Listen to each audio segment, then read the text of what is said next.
Welcome to the mysterious world of Magic Island, a place where anything can happen. Lost to time, hidden by strange forces, and filled with secrets that stretch beyond the imagination. Our heroes have set sail into the unknown, where adventure, danger, and discovery await them at every turn. Each episode brings them closer to unlocking the island's mysteries, but with new challenges. Who knows what they will uncover next? Now sit back and close your eyes. Let the theater of the mind take you on a journey to Magic Island.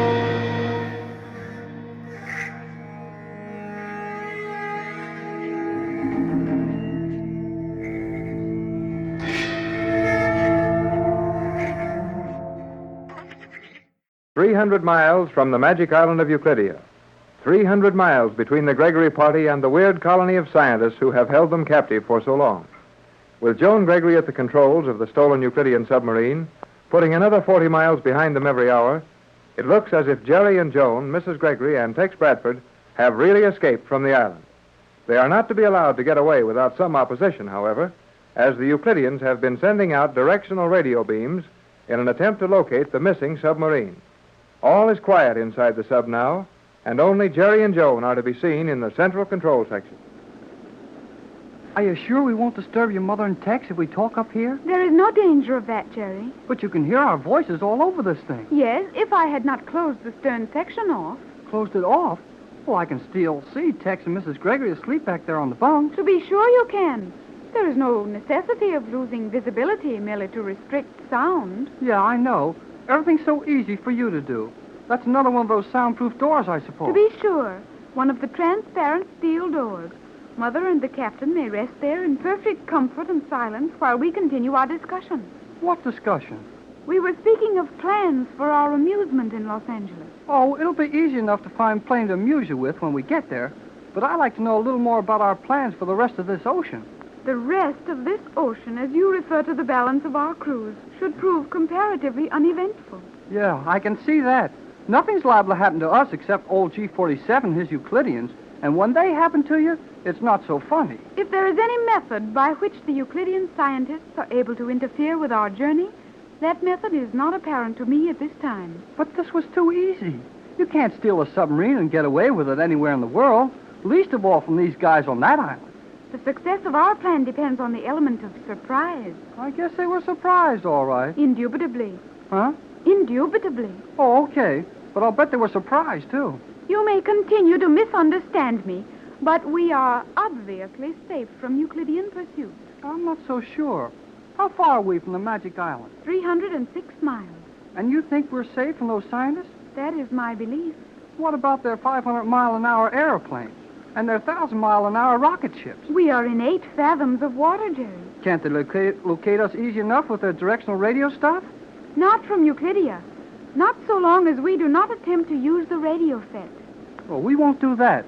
We got one message from Johnson, and we know he's waiting for us in Los Angeles. That's enough for us. It will be quite simple for a Euclidean plane to locate us in the water at this depth. What did I just get through telling you? But they have no weapon which will prove effective. Couldn't a Euclidean plane attack one of our subs in this much water? To be sure.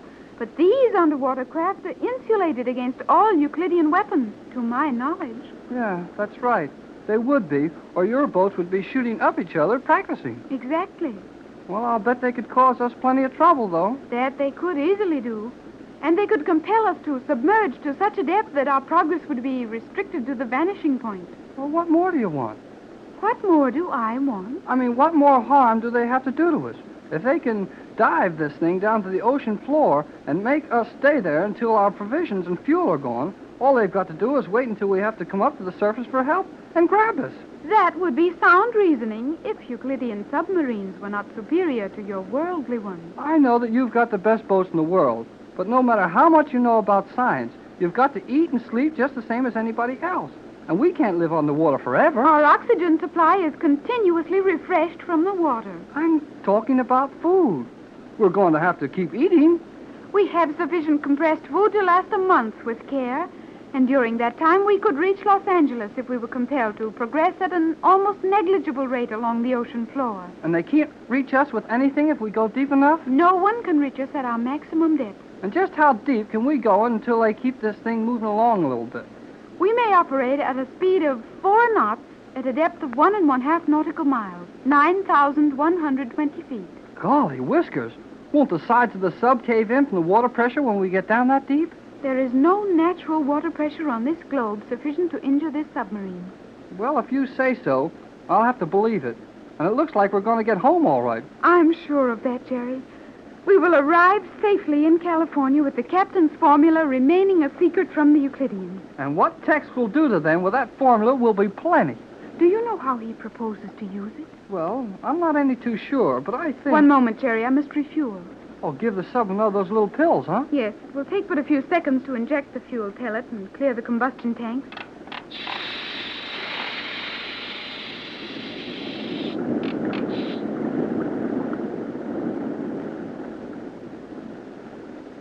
You may continue your remarks, Jerry. Huh? Jerry, you may continue. Continue? What? The discussion of the captain's formula and its use. Oh, yeah. Oh, I was watching that refueling thing, and I guess I forgot what we were talking about. You were going to attempt to explain how the formula for the universal solvent may be used in capturing the island of Euclidia. No, I wasn't. But you said I said I wasn't any too sure how Tex intended to use it, and I'm not. Maybe he can explain it to you. I will ask him. Well, don't wake him up to do that. That will not be necessary. The captain is awake. Huh? Oh, yeah. It looks like your mother's awake, too. Those thin metal sleeping compartments are perhaps not too comfortable for them. I'll take a chance on going to sleep on one of them. You will be given the opportunity the moment Mother and the captain come forward to relieve us. You mean you're going to let Tex and Mrs. Gregory run this thing while you and I sleep? Certainly. But, do they know how? I can give them all the necessary instructions in 10 seconds. Well, I guess I can spare that much time. But I can sure use a little sleep before long. Mother and the captain are now approaching. I'll bet Tex bumps his head in that transparent steel door. I know it. I will remove the transparent section panel. Okay, Tex. You can come up here now. What was that I bumped my head on? A transparent steel panel. You will find no further obstructions to your passage. It's a strange sensation to watch a man stopped by a steel wall that you can't even see. Yeah, stranger than that when you're the fellow who gets stopped. Joan put that section across the stern sleeping quarters so our talking wouldn't wake you up. And we did sleep. At least I did. Yeah, I did too, but I sort of feel a little like I've been sleeping on a rock pile. Those flexible steel mattresses are a little strange to us. Those will be found on all Euclidean craft. So there won't be anything to burn if a fire tries to start, huh? Precisely. Well, kids, I feel a little guilty about letting you two stand watch while Pat and I slept, but if you think you can trust us to run this thing, we'll take it over. Will that be all right, Joan? Captain Bradford can do everything I could possibly do. Joan can set all the automatic controls for you, and this sub navigates itself. Would it make any difference if you opened those visibility slides for us, Joan? None whatever. Well, I think I'd like to have them open. Even if we can't do anything about it, I'd like to see where we're going. It's nice and quiet riding along with them closed, though. Yeah, I know, Jerry, but I know how Mrs. Gregory feels, too. And I'm inclined to agree with her.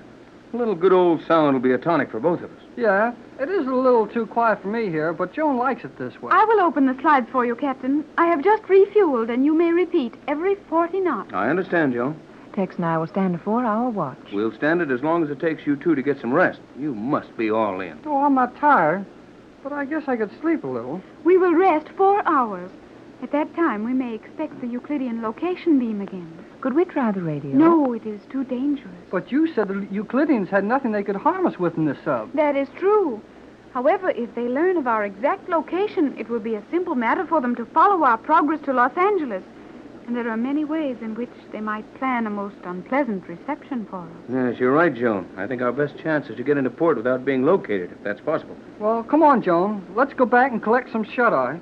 Collect what? We'll take 40 winks. Hit the hay. Pile in the feathers. Go on the downy. Don't you understand any of those? I do not. Well, I mean, let's go back and lie down and sleep. Then you should say what you mean. You are now the one who is using large words where small ones would serve much better. Well, never mind about that. I'll argue with you after I get some sleep. Well, how do you shut this door? I will close the door. Those kids sure spend a lot of their time quarreling. Yes, but it seems to be excellent for their morale. They also spend a lot of time getting things done. They sure do. The nerve of Joan stealing this submarine. I'm very proud of her, Tex. You should be. When Joan learns our ways, she will be the most accomplished girl of her age in the country. Do you think we'll reach home in safety? We've got a long way to go. If Joan and Jerry can keep their heads up, we should be able to. Joan forgot to open that slide for us. I'd like to see out into the water, Tex, and see where we're going. Well, I know how to do that. I watched Joan close the slide. It's this one. Oh, I like that ever so much better. I'm not sure I do. We're a long way down the water, Pat. But this submarine is so safe. And what a wonderful machine it is. Think of being able to look through a wall of transparent steel. Yes, and a wall that will stand water pressure at a depth of 1.5 miles.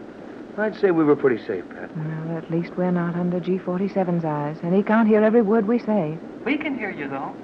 Tex, was that Jerry? Yes, but that stern section is soundproof. Nevertheless, we can hear all you say. How are they doing that? Sounds like a speaker of some kind.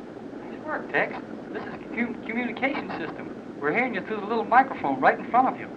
Will you two stop playing and get some rest? Your 4 hours will pass soon enough. You are correct, Mother. We will cut off the voice channel. Those kids sure managed to keep their spirits up. They're a good deal younger than we are, Tex. Well, I'm sure Jerry's a lot younger than I am, but you and Joan could pass for sisters. Now, Tex, I have a fair idea of my appearance, and I know it isn't particularly flattering. Your appearance is always exactly to my liking. Oh, you're a sweet person, Tex. You spent many a year helping me search for Joan. It's been more than worth it. Now we've found her. Yes. She's mine at last. After 14 years, I'm actually taking her home, Tex. Home. Oh, it will be a home now, for the first time in those 14 long years. Wait a minute, Pat. I heard something. Something strange. Yes. And I thought I felt the submarine quiver. We must have passed over a high reef. No, the water's clear all around us. There isn't an obstruction in sight in any direction. Well, I know something happened. Well, Tex, it's getting nearer. And it didn't sound good to me. Dive, Captain Bradford. Those are Euclidean magnetic bombs. Dive at once. Well, how do I do it? Oh, Tex. Quiet, Mother. That large lever between your knees, Captain. Pull it to you. Pull it quickly. We are being attacked from the air. Pull that lever.